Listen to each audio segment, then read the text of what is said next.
चलिए तो देखिएगा, क्वेश्चन है, पुष्पा ने 60,000 रुपए को 1 वर्ष 6 माह के लिए सावधि जमा खाते में निवेश करता है। परिपक्वता तिथि पर कितने धनराशि प्राप्त होगी यदि ब्याज की दर 12% वार्षिक हो और इस ब्याज को जो है प्रति 6 महीने बाद जो है क्या किया जाता है, संयोजित किया जाता है। तो ध्यान दीजिएगा, हल करके लिखना दिया है, ठीक है। तो संयोजित मतलब जो है उसको ना एक तरह से जो है बैंक जो है उसको देगा इकट्ठा कर, ठीक है। चलिए यहाँ पर देखिएगा, मूलधन, मूलधन सबका समझ में आ गया, कितना आएगा। मूलधन को प्रिंसिपल मतलब पी से जो है डिनोट किया जाता है।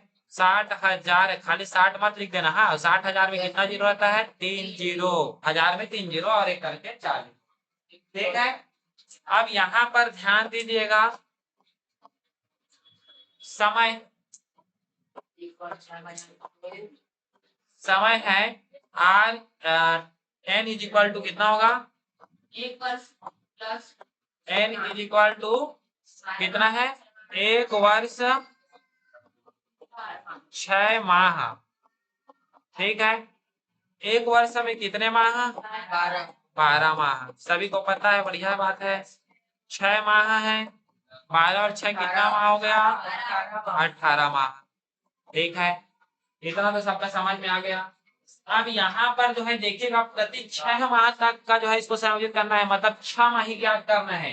तो 6 माह ज्ञात करने के लिए मैं बोला था 6 से भाग कर देना, ठीक है। तो 6 महीने का जो है उसको तोड़ोगे 1.5 साल को, तो कितना हो जाएगा, 18 में अगर जो है 6 भाग कर दिया, 6 कम 6, 6 3 18, तो कितना हो गया, 3 6 हो गया।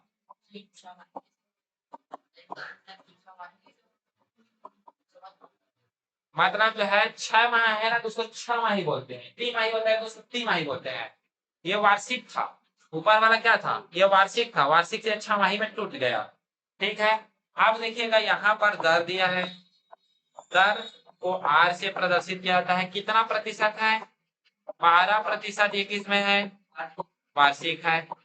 अब देखिए मैंने बताया था वार्षिक है, उसको आधा करोगे तो क्या हो जाता है, अर्धवार्षिक, और अर्धवार्षिक को ही क्या बोला जाता है, 6 माह बोलता है ना, तो यही जो है अर्धवार्षिक हो गया। समझ में आया, यहाँ तक सबका क्लियर है ना, किसी को डाउट, फिर आगे बढ़ेंगे। ओहो, चलिए 12% की जगह में 11%, तो 11/2 हो जाता है, हाँ आधा हो जाता है। 11वीं में है, 11वीं में पढ़ो आप लोग, मतलब उसको पॉइंट पे नहीं, बटा ही रहता, बटा ही रहता, कटाने पॉइंट लिखोगे तो पॉइंट में मतलब इस पॉइंट को तोड़ना पड़ेगा आपको, ठीक है। चलिए तो आप जो है यहाँ पर जो है सूत्र को लिख लीजिएगा, P is equal to A is equal to P bracket 1 plus R/100 और पावर में क्या होगा, N होगा। अमाउंट ज्ञात कर रहे हैं, P की वैल्यू दिया है 60,000, यहाँ पर लिख लेंगे 60,000।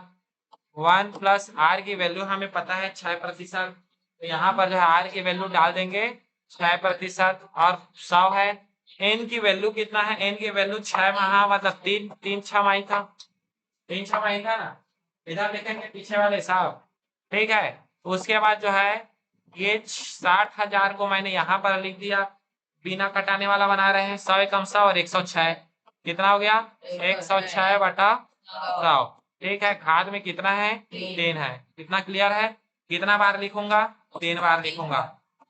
60,000 है गुणित 106 गुणित 106 गुणित 106, ठीक है, बटा में 100 गुणित 100 गुणित 100, इस प्रकार से किए, ठीक। अब इसको कटाना है तो कटा देते हैं, ये 2 जीरो, ये 2 जीरो, ये 2 जीरो, ये 2 जीरो, कट गया। नीचे में जो 100 है उसको रहने देंगे अलग से। 6। ठीक है, इन दोनों का गुणा कर दो। हाँ देखिएगा, 106 में 100 से कितना, मतलब 106 में 6 कितना दिख रहा है, मतलब 106 जो है 100 से कितना दिख रहा है, 6 दिख है ना। तो यहाँ पर 106 में अगर 6 जोड़ देता हूँ तो 112 और 6 छक्का 36 होता है।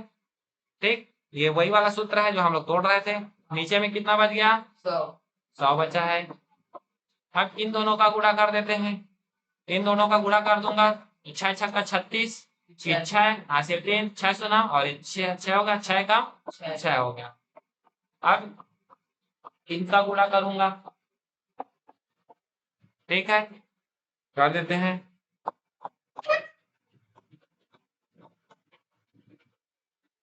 6 3 6, हाँ 6 छक्का 36 की 6 हो गया 3, 6 तिया 18, 18 और 21 हासिल 2, 6 दूनी 12, 12 और 2 14 हासिल 1, 6 एकम 6 और 6 और 1 7, 6 एकम 6।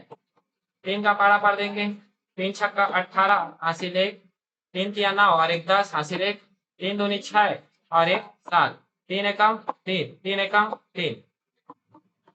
वही पहाड़ा रहेगा ऊपर में जो पढ़े थे, 6 1 4 7 6, 6 1 और 8 9 10, 7 7 14 15 16 हासिल 1, 6 4 10 14 की 4 हासिल 1, 10 11 हासिल 1, ये इतना आया।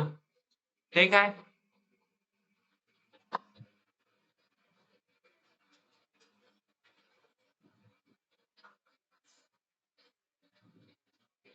इतना आया है ना।